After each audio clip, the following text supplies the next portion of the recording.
In this video, we're going to walk over how to set up your lights. So before we do, there are just a few things to consider. And the most important thing is natural daylight. If you do have access to natural daylight in your home, please do use it because it is by far the most luminous and natural and beautiful looking light. So if it even means that you have to shoot at different parts of the day just so that you can really capture that beautiful natural lighting, try doing so. It will really ease up your workflow without having to set up any lights and get the most beautiful lighting. Light direction. You'll always want to make sure that your light sources are in front of you or just slightly off to one side, because if your lights or your windows are behind you, then you'll be backlit. And if they're directly off to one side, they'll cast shadows on your face. So if you have no choice but to have one window on one side of you, you might want to consider using a light kit on the other side just to balance it out. And if you are going to invest in light kits, there are a lot of inexpensive light kits available that'll totally do the job for a home shoot. I've recommended a few brands here, and they do range in cost, but just keep in mind that usually the cost of a light kit is directly related to the quality of the stands and its power output. So the one that I personally use is the Westcott U-Light 3 light kit, and while it is a little bit more expensive, one light is more than enough to shoot my videos with. So take that into consideration. It might be a little bit more of an investment up front, but if all you have to do is set up one light instead of trying to mess around with 3 lights all the time, it can really speed up your workflow and make things a lot easier for you. And the color temperature of your bulbs. So most of the light kits will come with tungsten or indoor light bulbs, which means it has a warmer tone, but sometimes on videos and in cameras it can look a little yellowish or red. So what you can do is to actually purchase daylight or blue light bulbs from Amazon or any hardware store. The only thing is they're often LEDs, so they don't provide the same amount of brightness. I noticed that in my own light kit. The tungsten lights that my Westcott came with are super bright, so all I had to do was set up one light and it was easy and done. However, when I switched them out to the daylight blue bulbs, I definitely had to use 2 lights all the time just to maintain that same kind of look. So if you want to change your light bulbs, just make sure that you read the specs that came with your light kit to make sure that your bulbs fit the same wattage and the same fittings, because we don't want any fires. I just want to give you a quick overview of what color temperature means, because this can dramatically change the way your video looks and feels. So depending on the camera that you're using, sometimes you're able to adjust the white balance a little bit. This is especially true in DSLRs and certain camcorders, however, not as much in iPhones and smartphones. But the good thing is smartphones usually already have kind of a default setting, which is around the 5,000 to 5,500 Kelvin color temperature. So it means it's already pretty white bright. Now the downside is if you are using a light kit that has a more of a fluorescent, say 4000 K, more of a yellowish tone, your camera might pick that up, and because you don't have different color settings, you're not able to manipulate it back to that beautiful kind of normal natural daylight look. So just an important thing to keep in mind. You might want to test it first.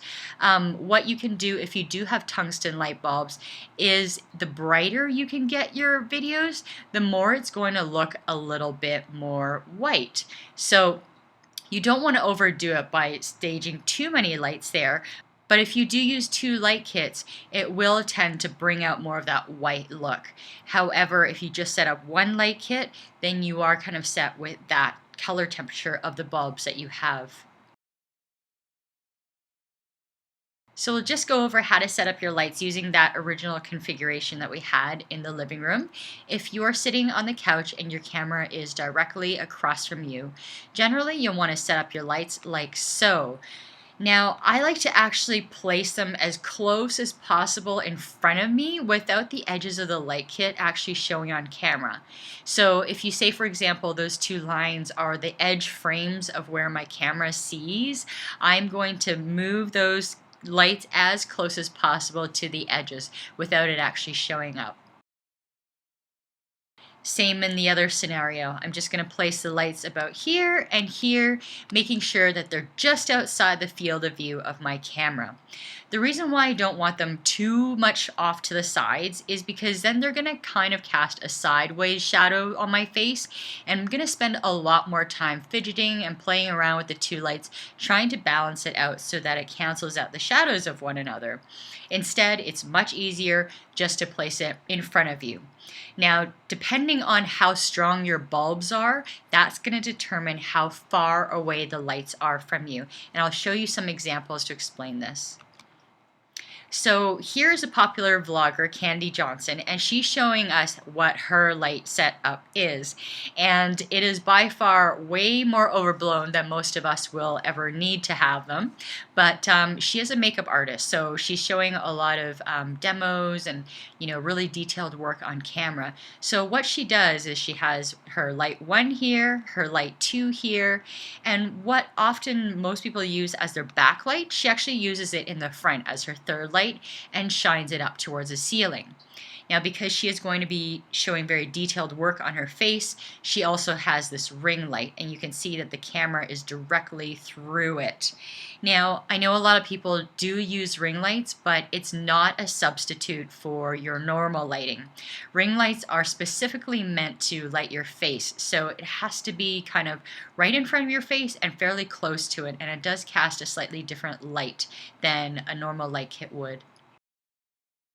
So this is her light setup, and actually, in my personal opinion, I feel like it's a little too bright. You can see that she has hot spots on her hair and on her cheek, and you don't want this.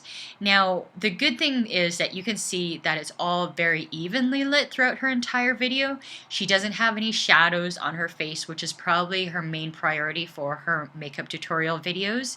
And so in that case, she's done a really great job. However, if you do notice that you have these hot spots on your face or on your hair, the one thing that you'll want to do is just to move your lights a little bit farther back. A bit more distance between you and the light is going to soften up that hot spot and make it less visible. So the one takeaway here is testing your bulbs with your camera is the only way to definitively know how it will look in your video. So I can give you the guidelines and the parameters here, but the only way that you'll know for sure how it's going to look is by setting it up and doing your test shots. So a few last notes on lighting. Like I mentioned before, the hot spots. If you do notice that there's flare on your skin or hair, that means your lighting is too intense. So to fix this, all you have to do is move your light slightly farther away, but in the same direction. And balance. If you do use two lights, you'll want to always make sure that you place them symmetrically so they balance each other out. If you move one light out by 45 degrees, you'll want to move the other light as well. And another way to artificially adjust lighting, if you're using a DSLR, you can actually adjust the aperture and ISO to really perfect your look. I actually do this all the time, so if you can't exactly get your lighting perfect, I actually like to increase the ISO to about 1000 for indoor settings, and it really helps to artificially amp up the lighting in your entire video. And the last thing is to take your time. It takes time to set up that perfect shot, so don't rush through it. Always take a few rounds of tweaking your camera and your lights, hitting record, sitting in the frame, then reviewing the shot. Then repeat. It's totally normal and good that you're taking the time to perfect this. So go ahead and get your shots. I know you can totally do this, and I can't wait to see your footage.